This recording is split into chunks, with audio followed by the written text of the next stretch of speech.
Hi everyone, welcome to 164 Diecast.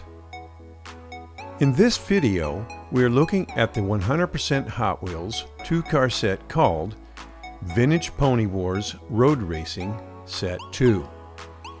The second of two sets released by Mattel in 2002 to commemorate the Sports Car Club of America's Trans-American Sedan Series of races, most commonly referred to as Trans-Am races.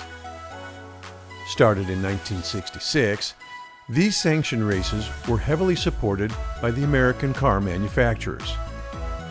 SCCA races were based on their FIA counterparts in Europe and followed many of the same type of rules, with an example being a manufacturer must meet a certain minimum of manufactured cars that are available for public purchase for that model to be eligible to compete in the races. In this set, we find the 1968 Sunoco Blue No. 6 Chevrolet Camaro that was driven by Mark Donohue and the School Bus Yellow No. 15 1970 Ford Mustang Boss 302 that was driven by Parnelli Jones. The Mattel product number for this set is 53969. The real-life machines represented in this set belong to the absolute zenith of the SCCA Trans-Am Championship. The 1969 and 1970 seasons were legendary. Every major American manufacturer threw massive factory budgets, elite engineering, and legendary drivers into a brutal, fender-banging war for showroom supremacy. These two exact cars represent the fiercest rivalry of that era: Roger Penske versus Bud Moore and Mark Donohue versus Parnelli Jones. The No. 6 Sunoco Chevrolet Camaro was driven by Mark Donohue and managed by Roger Penske. This dark blue and yellow Camaro was the terror of the track, securing the 1969 Manufacturers' Championship for Chevrolet. Donohue wasn't just a driver, he was an engineer who, along with Penske, famously hunted for what they called the unfair advantage. They exploited the SCCA rulebook with legendary ingenuity. Penske sent bare Camaro body shells to be dipped in chemical acid baths to eat away at the steel, drastically reducing the vehicle's weight.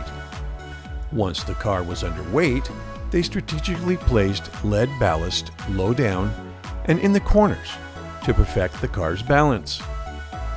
To cool the rear brakes and reduce high-speed drag, they cut hidden air channels through the inner structures of the front fenders, letting air pass clean through the doors and out the rear wheel wells.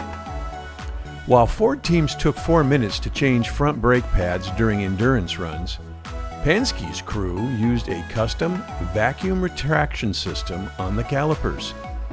They could fuel the car, change all 4 tires, and swap the front brake pads in a mind-boggling 1 minute and 40 seconds. If Donohue and Penske were surgical and calculating, Parnelli Jones and team owner NASCAR legend Bud Moore were pure, unadulterated brute force. After losing to Chevrolet in '69, Ford went all in for 1970 with a heavily revised Boss 302.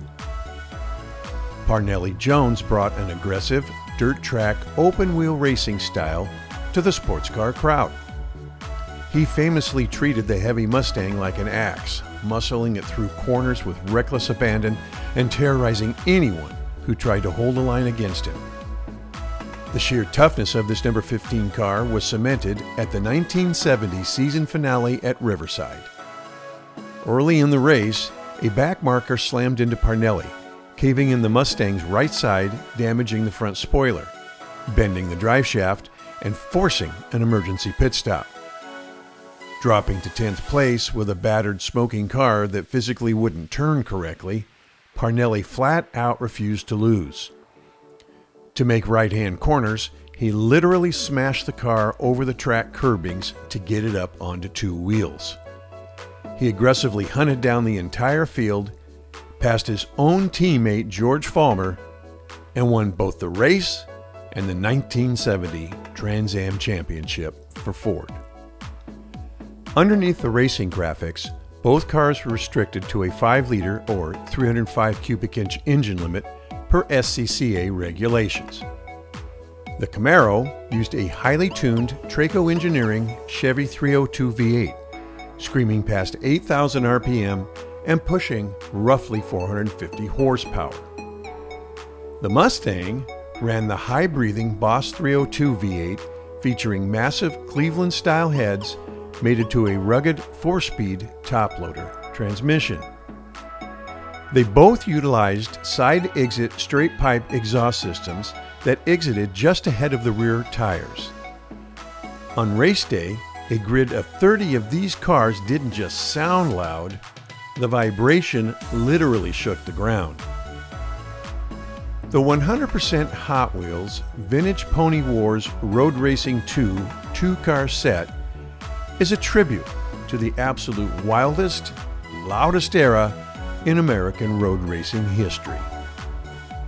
If you would like to do further reading about this set, or the actual cars the set is based on, you can find interesting info at these websites.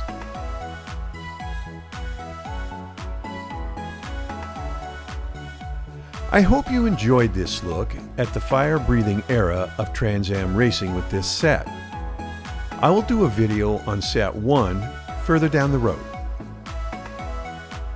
As always, thank you for visiting 164 Diecast, and we will see you on the next video.